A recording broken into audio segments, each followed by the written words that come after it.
We have some people over here already hanging out, or people, animals. They're looking for scraps and such.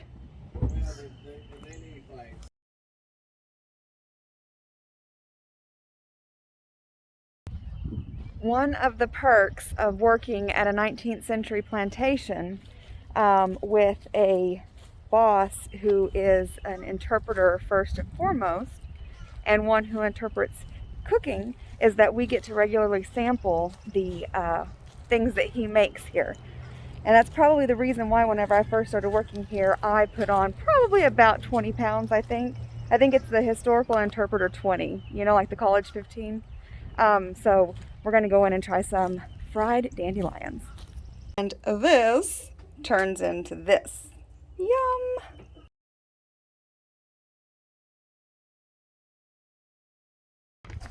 So one of the things that we do out here besides eating lots of good treats is we also get some harvesting done of some of the items that we have out here growing naturally. Things that, you know, people in the 19th century would have used that today we kind of don't think about a whole lot. And one of those things is wild violets around here. All right, so you can see these guys here.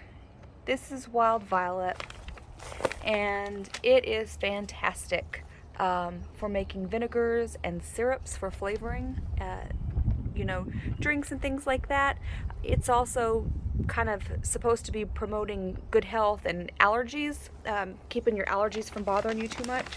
And so I like to make a tea out of the leaves and sweeten them with honey from Hunter's Home, and that kind of helps me stave off some of the allergy issues that some people are prone to. So I'm going to harvest a bunch of these guys up, and probably some of this mint as well, because we are going to be selling some mint out here, dried mint for teas and sachets and things like that. And so that's what I'm going to be doing for today. Oh, and we have some chickweed over there, it looks like, and that is good too. And then also you can see your hen bits coming up and purple-headed dead nettle. And just real fast, let me walk over here because you can see it here. So this is two examples. They usually grow here. So hen bit and purple-headed dead nettle.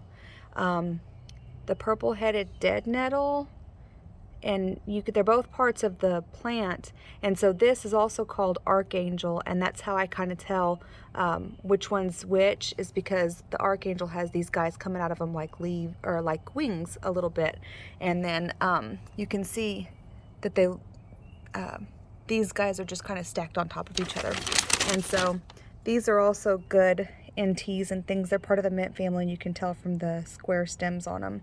And also, some more chickweed. And also, chickens love them. The chickens and hens go crazy over them, and the chickweed as well too. So, but these are good medicines that were used back in the 19th century for just regular home remedies that people had to kind of take care of themselves. And so I'm going to harvest up some of this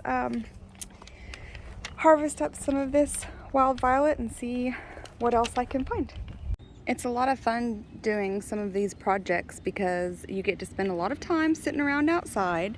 And so this is my office for right now. I'm kind of laying around out here in the grass, and I'm getting to go through. I've got some cat henbit and purple-headed dead nettle around me, and then I've got all these lovely little flowers here. This guy right here is a medicine too, but I don't remember what it's called. So before I start messing with it, I'm going to look at it a little bit more, but I've worked with it before. But yeah, I just kind of get to lay around out here and dig for some stuff and find some really cool, neat varieties of plants and such that we have out here on the site. And so we see a lot of great stuff. One thing that the reason why I pulled my phone back out is because I really want to make sure. So these things right here, they are really pretty, little buttercups and things like that. They're really gorgeous, but they will make you sicker than a dog, so do not accidentally get that in with your violets. And you'll see that like violets are right next to them, so they will make you not feel well, so don't mess with those. All right, back to picking. I'm getting ready to start work on some of the grant deadlines that we've got coming up. We have a few obligations that we need to meet before certain deadlines, and I'm getting ready to start on that, as well as get some people emailed for our next grant opportunity and have them, start coming out here, and we're going to do some exhibits, some video exhibits soon, so I'm really excited about that. But first, I wanted to show you guys what it's like to work with somebody who has an eye for the uncommon. This is what my boss handed me after just standing and talking for probably about 5 minutes. He gathered these. Hi everybody, Lisa at Hunter's Home, and I'm going to show you a little bit about our upcoming program in the fiber arts. So we're entering the south bedroom. This is our workroom.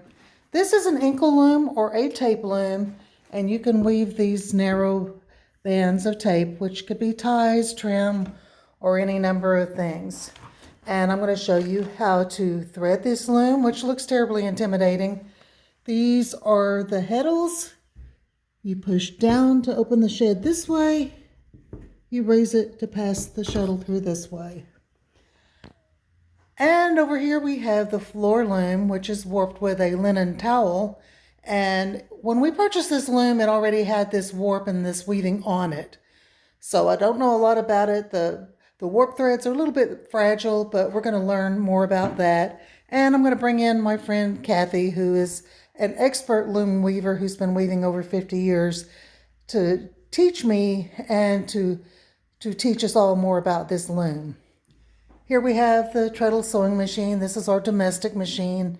And I recently did a video demonstration of this. It's on our YouTube channel. So the exciting news is we're getting a second Treadle sewing machine soon. And I believe it has more accessories with it and different features. So we'll also do a video to explore that new machine. So stay tuned and we'll explore the fiber arts together.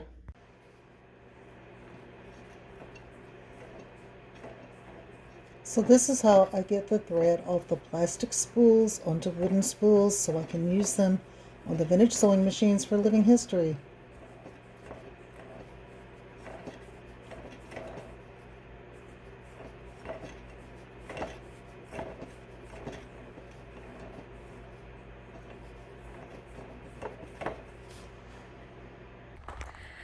Everything is so green, so green.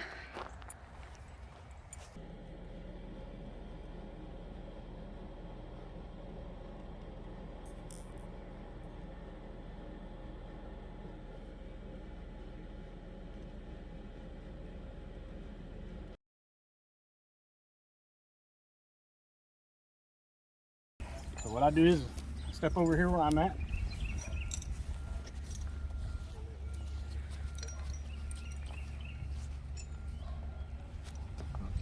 This is backwards.